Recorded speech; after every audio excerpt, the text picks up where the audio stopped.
Hi friends, welcome to loser trader zone. இந்த வீடியோவில் நம்ம என்ன பார்க்க போகிறோம்னா, இன்றைக்கி நியூ இயரை முன்னிட்டு நம்ம புது வருஷத்தை வந்து என்ட்ராக போகிறோம்.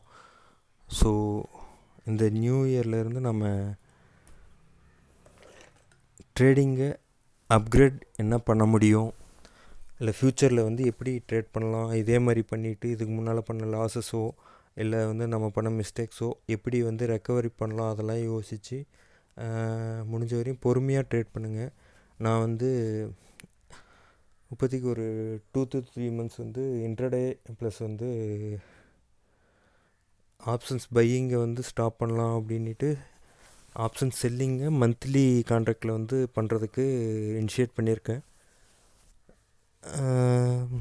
பார்ப்போம் ஃப்யூச்சரில் எப்படி போகுது அப்படின்றது நம்மளுக்கு தெரியாது. ஸோ இன்ட்ரடே வந்து முடிஞ்ச வரையும் கம்மி பண்ணிக்கிட்டால் நம்மளோட பெரிய லாஸ், ப்ளஸ் வந்து ப்ரோக்கரேஜை கம்மி பண்ணிக்கிட்டால் நம்மளோட பாதி லாஸ் வந்து குறைஞ்சிரும் அப்படின்ற ஒரு மைண்ட் செட்டில் நான் வந்து இன்ட்ரடேவை ஸ்டார்ட் பண்ணியிருக்கேன். ஒரு 2-3 months வந்து ஆப்ஷன் செல்லிங் பண்ணி அதில் வந்து ஓரளவுக்கு வந்து ஒரு டீசென்ட் ப்ராஃபிட் வந்துச்சுன்னா, ஒரு 2 to 3% வந்து ப்ராஃபிட் வந்துச்சுன்னா கூட போதும் அப்படின்ற ஒரு மைண்ட் செட்டில் தான் வந்து நான் ஸ்டார்ட் பண்ணியிருக்கேன். பார்ப்போம் ஃப்ரெண்ட்ஸ், டெய்லி அப்டேட் நான் கொடுக்குறேன். இப்போ நான் வந்து இந்த ஸ்ட்ரைக் ப்ரைஸில் தான் வந்து ட்ரேடை வந்து எக்ஸிக்யூட் பண்ணியிருக்கேன். இன்றைக்கி அரௌண்ட் ஒரு 90 ரூபா மைனஸில் இருக்குது.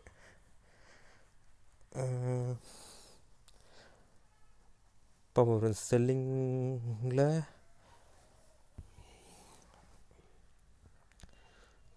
மந்த்லி கான்ட்ராக்ட்ன்றதால எனக்கு நிறைய டைம் இருக்கும். ஸோ வேறு ஏதாவது வந்து பிளான் பண்ணுற மாதிரி இருந்தாலும் எனக்கு டைம் நிறைய இருக்கிறதால லாஸஸ் வந்து என்னால் குறைக்க முடியும்.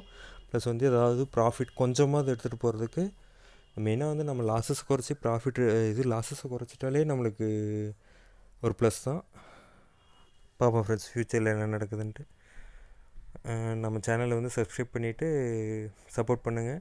டெய்லி அப்டேட் நான் கொடுத்துக்கிட்டே இருக்கேன். Thank you friends.